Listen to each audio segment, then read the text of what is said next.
meat industry. The minister says that vaccine availability is among the challenges that they have to face during their drive to curb foot and mouth disease.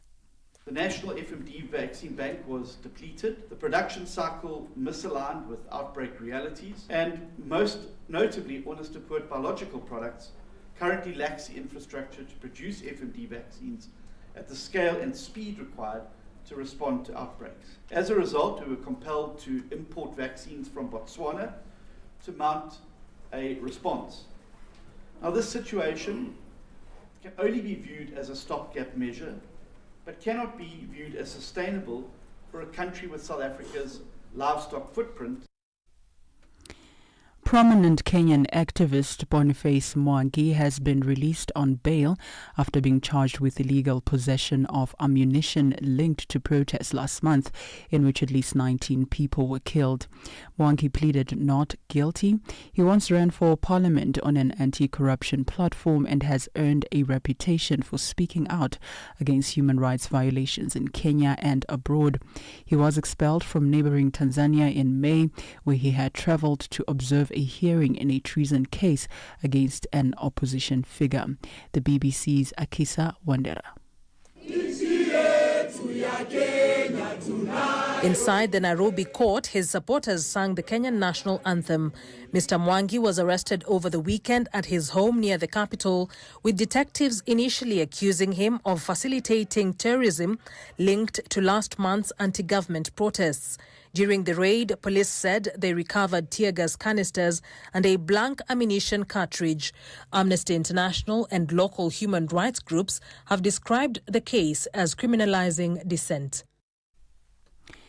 Global health leaders, policymakers and advocates will gather in Maputo from today for the 2025 Innovation and Action for Immunization and Child Survival Forum.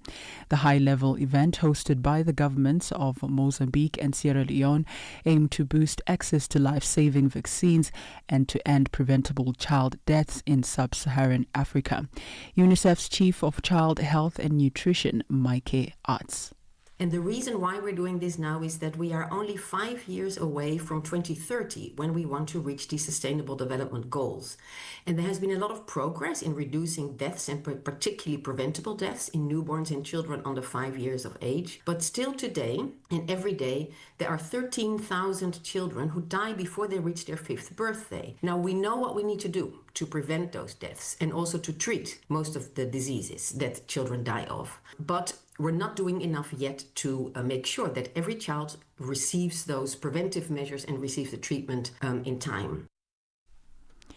Ukrainian Defense Minister Denis Shmyhal says that Ukraine needs $6 billion to close this year's defense procurement gap. Russia launched its full-scale invasion of Ukraine 3.5 years ago. Shmyhal was speaking during an online meeting with the Ukraine Defense Contact Group.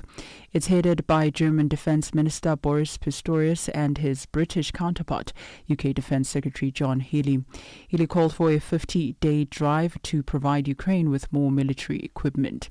His message was backed up by Germany's Pistorius. This sends a clear message to Putin. Dragging out the war will come at an ever higher cost to him. Ukraine will continue to successfully defy Putin's war machine and will weaken it a little more every day. It is our duty, colleagues, and our obligation to actively support our Ukrainian friends in this regard.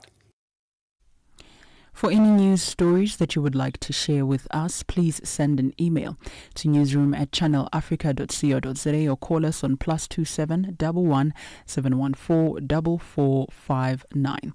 For Channel Africa News, I am Nolutando Butelezi.